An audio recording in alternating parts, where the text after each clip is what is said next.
If you're in the market for a new laptop, now is a good time to buy one. Tech companies recently released new models left and right, but one model has quickly caught our attention: the new 2022 HUAWEI MateBook D16. How does it stack up against one of its main competitors, the Lenovo IdeaPad 5 Pro? I'm Jose from Yugatech, and let's find out.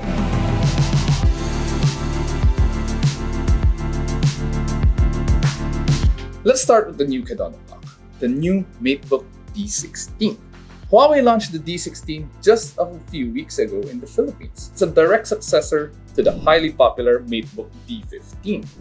Now, open it up, and you'll be greeted by a nice, almost borderless 16-inch screen. Despite having only 1920 by 1200 resolution, it shows the colors beautifully through an IPS panel and 100% sRGB color gamut. Using it under the sun is no issue too. The D16 has a maximum brightness of 300 nits, making it great for working outdoors and even under direct sunlight. Now, in comparison, the IdeaPad 5 also has a 16-inch display, IPS panel, and 100% sRGB color gamut. However, it does benefit from a larger 2560 by 1600 resolution. Despite that, the colors do feel a bit more dull and aren't as vivid out of the box when comparing it to the MateBook. Performance-wise, both laptops are closely matched. They both come with an Intel i7 processor and 16GB RAM. This particular D16 uses a 12th Gen i7 12700H with 512GB of storage, Intel Iris Xe graphics, 60W battery, and Windows 11 Home. Thanks to its 12th Gen processor, 16GB of RAM, and the SSD, the MateBook handles heavy workloads easily. You can run several programs such as Chrome, PowerPoint, and Excel at the same time and won't slow down. It also installs programs relatively quickly, making it easy to set up out of the box. While it only has integrated graphics, you can still use the MateBook to play games. However, it is a bit limited when it comes to playing graphic-intensive titles. There is performance mode though if you need to up the speed. Now, as for the IdeaPad 5 Pro, it uses an older Intel i7 processor, particularly the 11th Gen i7 11370H. It does make up for it with a larger 1TB SSD. Windows 10 Home SL comes standard but is upgradable to Windows 11. Despite the older processor, it still handles workloads easily and runs multiple programs at the same time without slowing down. With the larger SSD, you can save more programs and files without worrying about disk space. Compared to the D16, the IdeaPad 5 Pro does come with an entry-level NVIDIA GeForce MX 450 graphics card, which makes it handle more graphic-intensive games better. If you plan on using these laptops mainly for work and you need to type a lot, the MateBook D16's keyboard does come with a number pad. The keyboard itself is comfortable to use and easy on your fingertips. There are also 4 physical shortcut keys, making it faster and easier to access programs and various documents. The trackpad of the MateBook is also smooth and nice to the touch. It doesn't go haywire when you have sweaty hands like me. Let's move on to the IdeaPad 5 Pro. If you've used a Lenovo laptop before, you'll be familiar with the keyboard layout and design. Like the MateBook, it also comes with a number pad. However, the keys aren't as soft to the touch as compared to the MateBook. Those that will use it for typing duties might not feel comfortable after using it for a long period of time. Similar to the MateBook, the trackpad on this IdeaPad 5 Pro feels nice to the touch and moves accurately. However, the position of the trackpad does make it a bit awkward to use. It's at the lower left portion and it's not exactly ergonomic. Need ports for USB and more. Both are almost evenly spec'd. Let's start with the MateBook D16. On the left side, you'll find 2 USB-C ports, an HDMI 2.0, and a 3.5mm headphone jack. On the right, there is a USB-A 3.2 Gen 1 and a USB-A 2.0. More than enough to plug in a mouse, external drives, and whatever you might need. On the IdeaPad 5 Pro, you will find a USB-C 2.0, HDMI 1.4, Thunderbolt 4, and a 3.5mm audio jack on the left side. On the right, there are 2 USB-A 3.0 ports as well as a card reader.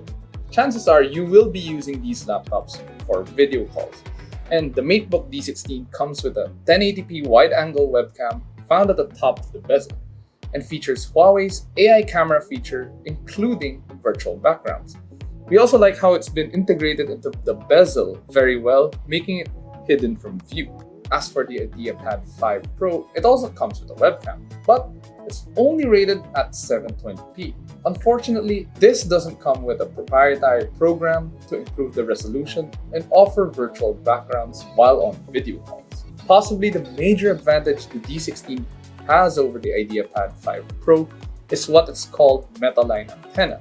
It's the first of its kind, and according to Huawei, it increases signal conversion efficiency and allows stable, smooth network connections in complex environments. This means that the laptop can lock onto Wi-Fi signals easily and securely. As a result, downloads are considerably faster and more consistent. Move to a different place in your house, and the Wi-Fi will still be connected. No more lags, buffering when watching videos too. From our tests, it does download faster compared to the Lenovo when connected to the same Wi-Fi system. If you own a Huawei phone, you can connect it to the MateBook D16 through the company's super device system. This allows you to transfer files with ease. No need to plug in your phone anymore. Super device also works with the Huawei MateView monitor series.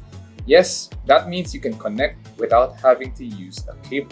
Unlike the D16, the IdeaPad does not come with any similar hardware or program like the meta-line antenna and the super device system. However, we hope Lenovo rolls out a similar feature in the future models.